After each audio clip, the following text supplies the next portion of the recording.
चंद्रमा पर सूरज ढल चुका है और इसके साथ ही चंद्रयान 3 के लैंडर विक्रम और रोवर प्रज्ञान के पुनः सक्रिय होने की सभी उम्मीदें भी खत्म हो चुकी हैं।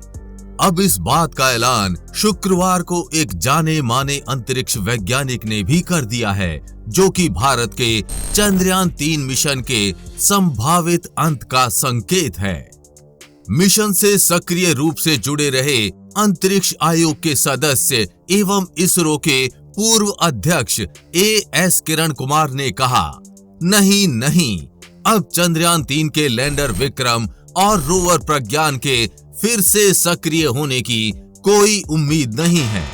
अगर ये होना होता तो अब तक हो जाना चाहिए था, यानी चंद्रयान 3 मिशन का सफलतापूर्वक अंत हो चुका है और अब इनके जागने की कोई संभावना नहीं है।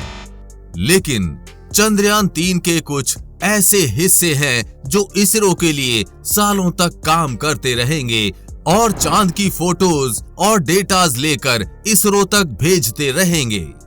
अब आप सोच रहे होंगे, जब चांद पर लैंडर और रोवर डीएक्टिव हो चुके हैं तो ये कौन से हिस्से हैं जो चांद पर काम करते रहेंगे?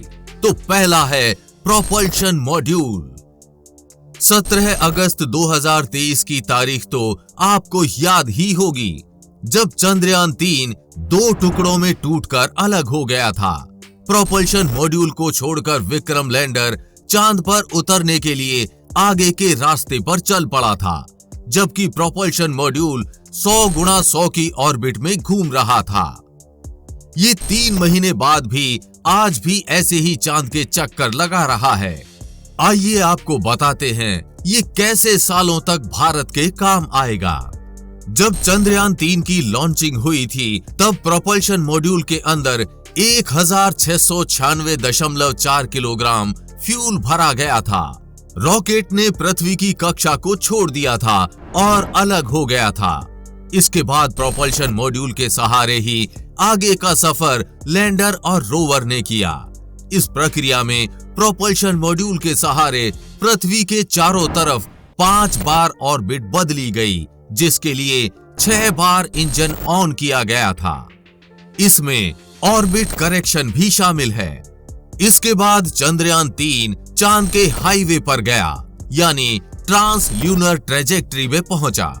फिर चंद्रमा के चारों तरफ 6 बार प्रोपल्शन मॉड्यूल का इंजन ऑन किया गया।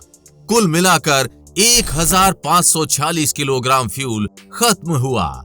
अब आपका सवाल हो सकता है, कैसे? तो चलिए बताते हैं कैसे। पृथ्वी के चारों तरफ 5 बार प्रोपल्शन मॉड्यूल के थ्रस्टर्स को ऑन किया गया, तब 793 किलोग्राम फ्यूल लगा। इसके बाद चांद के चारों तरफ 5 बार ऑर्बिट को घटाने के लिए थ्रस्टर्स यानी इंजन्स को ऑन किया गया, तब 753 किलोग्राम फ्यूल लगा।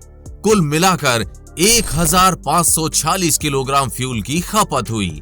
अब बचा हुआ है 150 किलोग्राम फ्यूल, यानी ये 3 से 6 महीने तक ही काम नहीं करेगा, बल्कि ये कई सालों तक काम कर सकता है। इस बात की पुष्टि ISRO chief doctor S Somnath ने भी की है। उन्होंने कहा कि हमारे पास उम्मीद से ज्यादा फ्यूल बचा है, यानी अगर सब कुछ सही रहा और ज्यादा कोई दिक्कत नहीं आई तो प्रोपल्शन मॉड्यूल कई सालों तक काम कर सकता है। अब आप ही सोचिए, जब चंद्रयान 2 का ऑर्बिटर अभी तक काम कर रहा है तो चंद्रयान 3 के प्रोपल्शन मॉड्यूल में तो बहुत ज्यादा फ्यूल बचा हुआ है। ये कितने सालों तक काम करेगा? इसरो वैज्ञानिक ये मानकर चल रहे हैं कि सब कुछ सही रहता है तो प्रोपल्शन मॉड्यूल 4-5 साल से ज्यादा भी काम कर सकता है और भारत के इसरो को डेटाज भेजता रहेगा। चंद्रयान 3 का प्रोपल्शन मॉड्यूल लगातार 3 महीने से चांद के चारों तरफ चक्कर लगा रहा है। उसने अब तक काफी डेटा भेजा है। उसमें एक यंत्र लगा है जिसका नाम है शेप, यानी spectropolarimetry of habitable planet earth.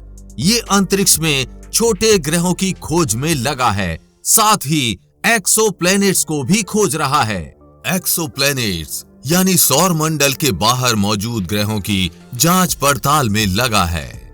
Shape के जरिए ग्रहों पर जीवन के संकेत या इंसानों के रहने लायक ग्रहों की खोज करना है। ये पेलोड्स लगातार काम में लगा है, बखूबी डेटा भेज रहा है। ये ग्रहों की जांच के लिए नियर इंफ्रारेड NIR वेवलेंथ का इस्तेमाल करता है, यानी हमारे चांद के चारों तरफ चक्कर लगाते लगाते ये सौर मंडल के बाहर मौजूद ग्रहों की स्टडी में लगा हुआ है। बस छोटी दिक्कत ये है कि ये तभी ऑन होता है जब ये धरती के विजिबल रेंज में आता है। विजिबल रेंज यानी जब इससे आसानी से डेटा मिल सके। अभी इस तरह से ये काम करता रहेगा।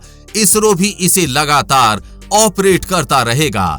इससे मिलने वाले डेटा से क्या निकल कर सामने आया है उसका एनालिसिस चल रहा है, लेकिन इस काम में कुछ महीने और लग सकते हैं। इसके बाद ही पता चलेगा कि शेप ने सौर मंडल में या उससे बाहर किस तरह की खोज की है, उससे इंसानों को क्या फायदा हो सकता है। चांद पर भले ही आज लैंडर विक्रम और रोवर प्रज्ञान गहरी नींद में सो गए हों, लेकिन चंद्रयान 3 का ये हिस्सा प्रोपल्शन मॉड्यूल बखूबी अपना काम कर रहा है। चांद पर सो रहे अपने उन दोनों धुरंधरों रोवर प्रज्ञान और लैंडर विक्रम को शुक्रिया कहिए, जिन्होंने भारत के नाम को पूरी दुनिया में इतनी ऊंचाई तक चमकाया। भारत के इतिहास में चंद्रयान के दोनों धुरंधरों रोवर प्रज्ञान और लैंडर विक्रम को अनंत काल तक याद किया जाएगा।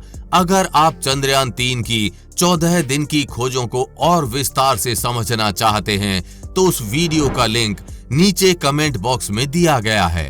चंद्रयान 3 के भारत के नाम को ऊंचाइयों तक ले जाने वाले सफर के बारे में आप क्या कहेंगे? नीचे कमेंट बॉक्स में लिखकर बताना ना भूलें। हमें पूरी उम्मीद है कि आपको ये जानकारी अच्छी लगी होगी, और जानकारी अच्छी लगी हो तो शेयर के बटन पर क्लिक करके इस अच्छी जानकारी को ज्यादा से ज्यादा लोगों में फैलाएं, जिससे आपके दोस्त और रिश्तेदार भी कुछ अच्छा सीख पाएं। साथ ही आप भी वीडियो को लाइक जरूर करके जाएं। आगे भी ऐसी इंफॉर्मेटिव वीडियोस आती रहेंगी, इसलिए अपडेटेड रहने के लिए चैनल को सब्सक्राइब करके बेल नोटिफिकेशन ऑन जरूर कर लें। जल्द मिलेंगे ऐसी ही इंफॉर्मेटिव वीडियोस के साथ और आपको कुछ अच्छा सिखाएंगे। तब तक के लिए जय हिंद, जय भारत।